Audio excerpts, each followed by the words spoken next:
Here's a little info on my new rotary attachment for my CNC. Excuse the shaky video. There's the rotary system. I've got a CNC Router Parts Pro 4848 machine. The CNC is rock solid. This rotary system came from China. It took about a week to get, which wasn't bad at all. $350 delivered. And what I've done is created a little wooden block here that's the same height as the center line of the tailstock, and I use that for tool changes and measuring the Z height. I use the Z height of the center of the tailstock as my basis. So I've got a piece of wood in here. I think it's maple, 3 inches by 3 inches, and it's 5 inches long. So this is tricky one-handed. 5 inches, roughly 5 inches from the head jaws, and 3 inches on each side. And the first thing you have to do in Aspire is create a job to round that off. Aspire assumes, and VCarve Pro assumes, that you're using a round piece of stock. So go into Gadgets, go down to Wrapping, and create a wrapped job setup. My cylinder length is 5 inches, my diameter is 3 inches. I'm wrapping around the X axis. My origin is on the left. I'm using the cylinder axis as my Z0, and I'm doing a simple wrap. So by doing that, it just creates the right size. Not sure why that just turned off. So I've got this piece job laid out. I go back up to Gadgets, I go to Wrapping, and I want to create a rounding toolpath.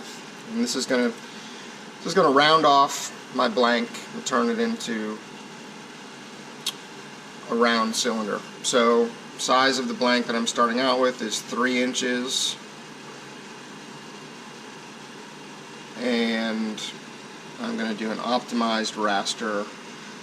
I'm going to select, I'm going to use a 3/4 inch or 3/8 inch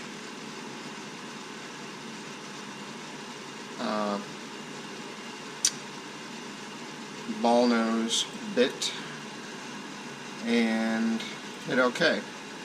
What I end up with is this funky looking toolpath. If I go up to Toolpaths and view the wrapping, you can now see that the toolpath, what it's actually doing, it's cutting off the corners. All right. So let me switch over to Mach 3. And I need to set things up. So I'm going to use my little block here. Stick it down. Put my Z0 touch plate on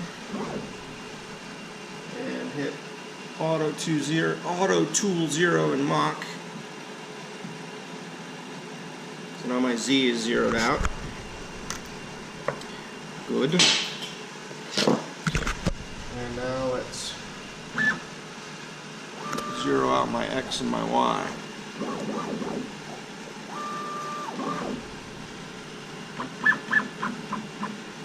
I just eyeball this guy. Zero out the Y. Pop up. Clear my wood. And zero out my X. Alright, so I should be good to go. with all that. Alright, everything's zeroed out, and I am back over to Aspire, saving my toolpath for rounding off. I'm going to switch back over to Mach 3, load that toolpath,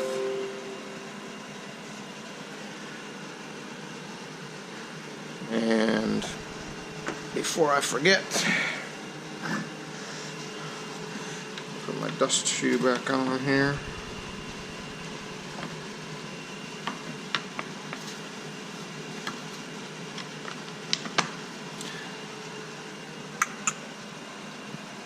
Turn on my blower.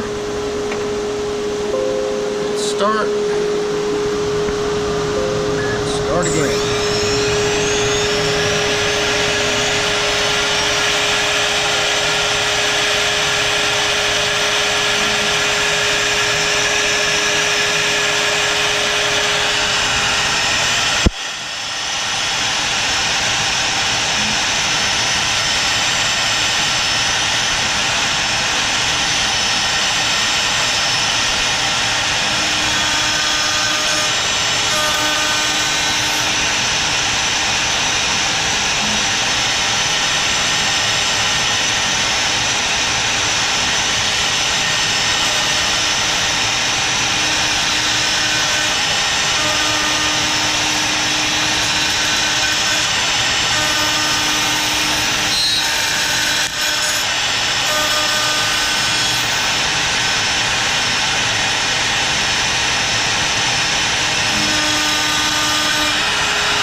time to work on a 3D model. So I've got my wrapped job set up here. I'm going to turn off this rounding toolpath. I'm going to insert a model, import a model. And this is a scanned image of my head. First thing I'm going to do is flip it and rotate it other way. So the stock will be going this way, and I've got to resize it to be no more than 3 inches high. So I'm going to make the Z 3 inches high, center it, and so picture the stock coming right down through the middle of my head like that. And it's going to rotate like this. I'll click OK. Do you want to unwrap the model before creating the component? So you want to say yes here. And I'm still looking at the toolpath. So here it is unwrapped in the 3D and the other view. If I go back and I view the toolpath wrapped, it sort of looks normal. Go back to unwrap, turn off the wrapping. Next thing you need to do, so that you end up with basically a dowel through the middle of your model, is add a zero plane to this model, to this job, and set the height of the zero plane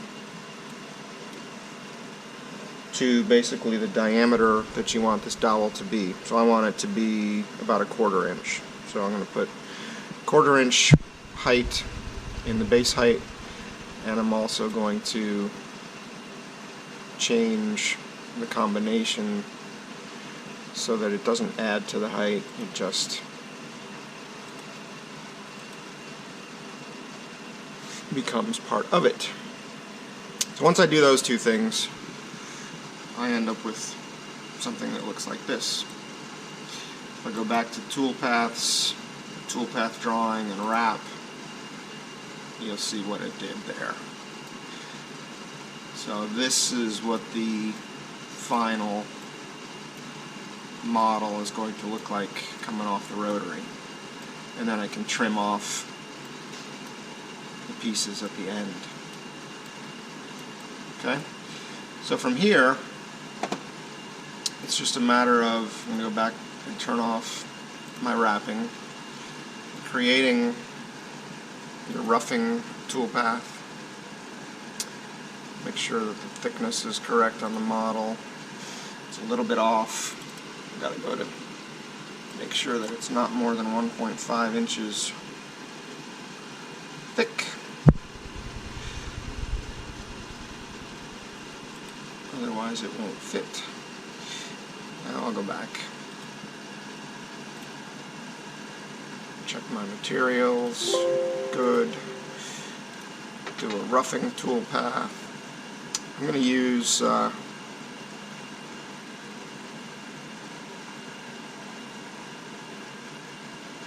going to use the same 3/8 ball nose that I used to make things round, and I'm going to raster along the x-axis,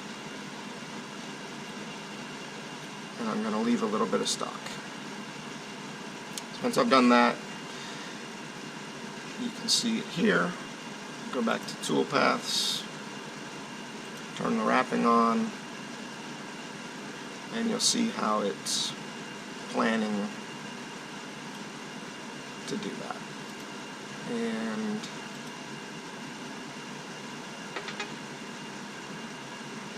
preview does not show, previewing the toolpath doesn't show the animated tool, but I think it shows at the end what things would look like.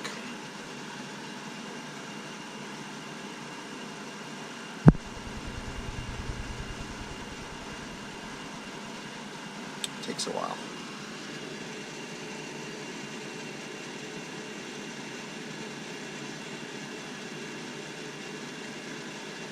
For those who've noticed, I'm using a Mac, but I'm running Windows on my Mac, so this is not Aspire for Mac.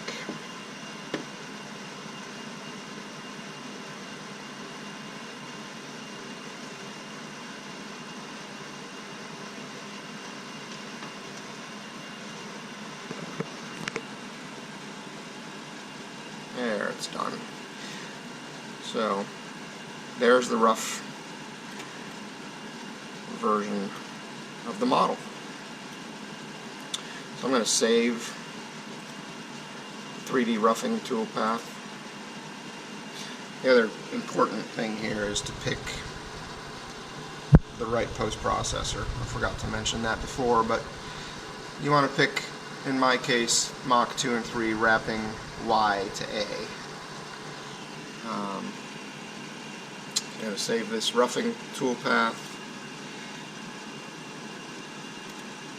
out here, go back out to Mach, load my roughing toolpath,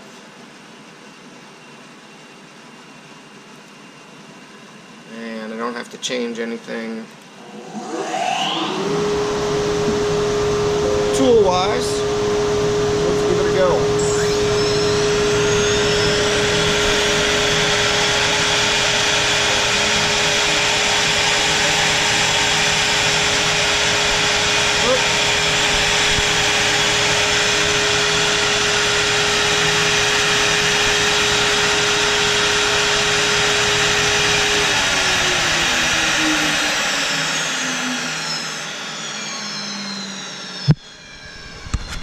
Well, that's annoying. The system doesn't come back. It assumes that you're starting at the 0 point every time, which is weird. So let's see. I'm afraid, though, if I tell it to go to 0, that it's going to actually try and jam my tool down into stock, because 0 is at the center of my piece.